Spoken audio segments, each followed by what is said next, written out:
What's going on, everybody? John here with Mock Motorsport, and today we are actually going to be addressing some reliability issues and concerns.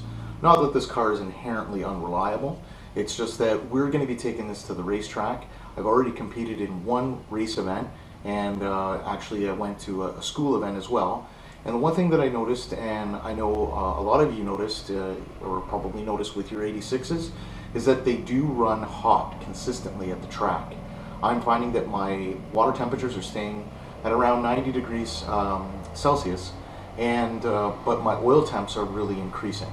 So I've seen my oil temps go as high as 130 degrees Celsius. So the idea is to basically try to keep that as consistent as possible and keep the oil temps down, and just try to keep them more in line with the water temps. So in an effort to try to reduce some of that there, I've decided to change the oil. Now, the vehicle was equipped with the factory oil that had come in it from new. We didn't even reach 5,000 kilometers, and I had already done an oil change on the vehicle. Inspected the oil, and there was very, very, very, very, very, very, and I repeat, very little wear or evidence of wear in the oil there after having driven this thing for almost 5,000 kilometers and had taken it to a few lapping events, and of course the school event. I was actually quite surprised that there wasn't any more metal particulate or anything in the oil. So what we have done is, after reading a little bit of info, I've decided to change up the oil. Pardon me. So we are running a Mobil 1 0 W40 oil. I've read a lot of reviews about this oil. A lot of guys say that it's actually really good. And of course, the 40 weight oil really helps with the higher temps. I didn't want to really go any higher than a 0 weight, pardon me. And a lot of that has to do with the fact that I want to keep the oil pressure consistent and make sure that it's, I'm not actually losing any oil pressure. So everything I've read suggested that you should probably keep that lower weight very much in line with what the manufacturer recommends, and that the higher weight can be increased as the oil temperature naturally increases. The viscosity does tend to break down a little bit, and having a higher weight oil, that higher number, will be more important to kind of help lubricate and ensure everything is still in good order. So what are we doing today in addition to changing the oil? Dun, dun, dun, dun, dun. Boom. Saw this kit, it had just recently come out. So it's Jackson Racing's larger core radiator. So this is not only going to help with keeping our water temps down and more consistent, but it has got the integrated oil cooler built into it as well. So by doing this, it's going to ensure that not only does the oil warm up quicker in the cooler weather, as opposed to using an external oil cooler, it's more thermostatic. So this is actually going to allow the oil to warm up quicker in the cooler weather, but more importantly, keep the oil more consistent to the water temperature as you're running the vehicle, because it's going to rely on the actual coolant to maintain that temperature in the oil. Jackson Racing uses this in their competitive vehicles that they use on the track, and from everything I've been told, unless I'm going forced induction or anything like that, there's really no need to run an external kind of air oil cooler. That this is actually perfectly fine, and because for packaging sake, to kind of keep things as neat as possible underneath the hood, and of course as to not obstruct anything in there, I figured this is probably the best way to go. Jackson Racing has obviously been doing a lot of R&D, and they've done a lot of their own stuff and a lot of racing experience. So the other cool thing is that this is actually made by CSF Radiators in the USA, and it uses their B core technology. So I love CSF Radiators, honestly probably one of the best ones out there. So I'm excited to put this in and to see how this is going to maintain temps at the track, and of course lower temps mean that we're going to make sure that the engine stays more reliable that way. So we're going to get started on this. We're going to, as you can see, I've got the car lifted. We're going to pull the bumper off, and my brother's going to be here soon, and he's going to give me a hand with this. And Hopefully with any luck it goes off without a hitch, but it's not usually how it goes for me. There's usually always something. Companies like Jackson Racing is their packaging and their instructions. You know, I've worked with a lot of different components and a lot of different product over the years, and I find that especially the Japanese manufacturers, they don't tend to put in the most descriptive instructions and often require translation. So, you know, upon opening this, everything is packed really nice and, you know, well insulated. You know, we've got some stickers, we've got a license plate frame, which is always cool. You know, we've got our instruction manual, which, may I add, is actually vacuum sealed here in its own little package. But it's, you know, from what I can see, it looks like it's pretty thorough.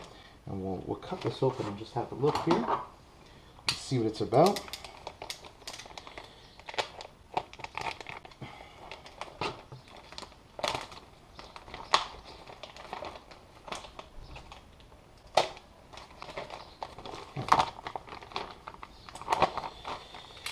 All right. You know, spiral bound. And yeah, I mean, it's pretty thorough here. They're actually talking about recommended oil to use, the tools you're going to need, and of course the instructions on how to remove everything. And you know, there's a few photos in there, which is obviously going to be very helpful. But in any event, cool. So this should be pretty exciting. All right, moving forward, you know, the other thing we've got here is we've got our high pressure radiator cap included in the kit. And then of course we've got our oil cooler mount, or well, what's going to essentially be our new oil filter mount, basically.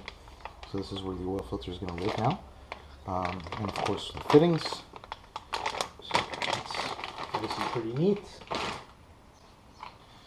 And then we've got these really high quality lines and nice high pressure hoses. You know, you can just see that the fittings are good quality. And of course, wrapped so that they don't get scratched in transit, which is always a bonus, but that's some nice stuff there. So kudos to Jackson. They always make a really thorough and good product. And I'm excited to put this in and see how it goes. Excellent. Quite a bit more work than we had anticipated. That's my little brother right there. In a second I'm going to show you his pretty awesome FRS. But in any event, so we ended up getting the rad out, and now we just have to remove the shroud.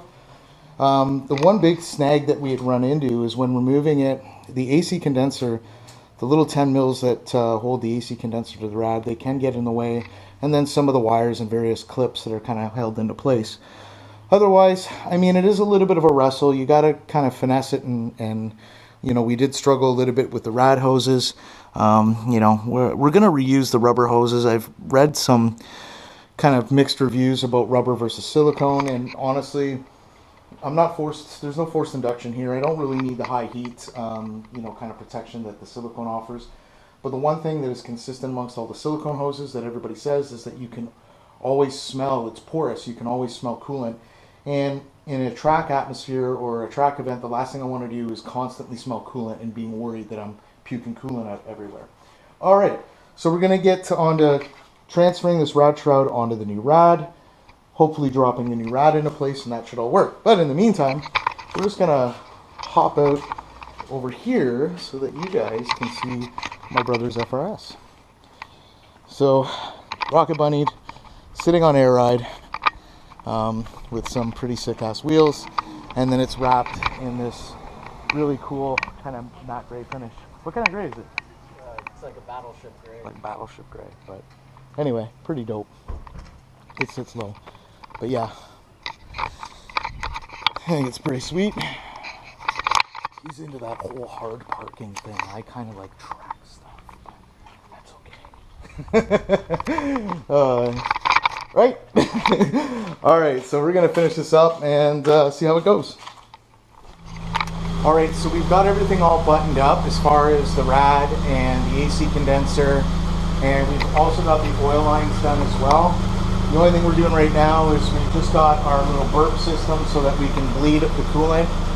Because this is being used for track use, I've decided to just get some distilled water and mix it with a little bit of glycol. We don't want to run too much. But as you can see, the packaging is pretty tight. So there's the sandwich plate from Jackson.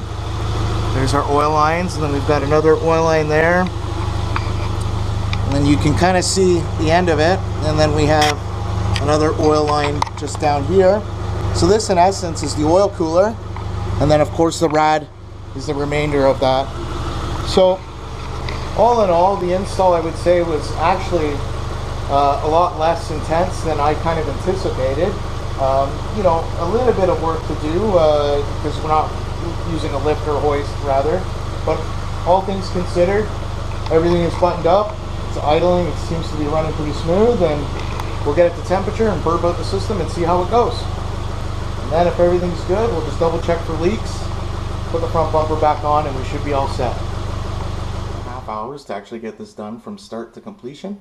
And I'm pleased to say that we're all back together now. We've got the front bumper back on. Everything is all buttoned up. We've taken the vehicle out for a drive. We've bled the system. And we've got no leaks. Everything is actually running quite smoothly.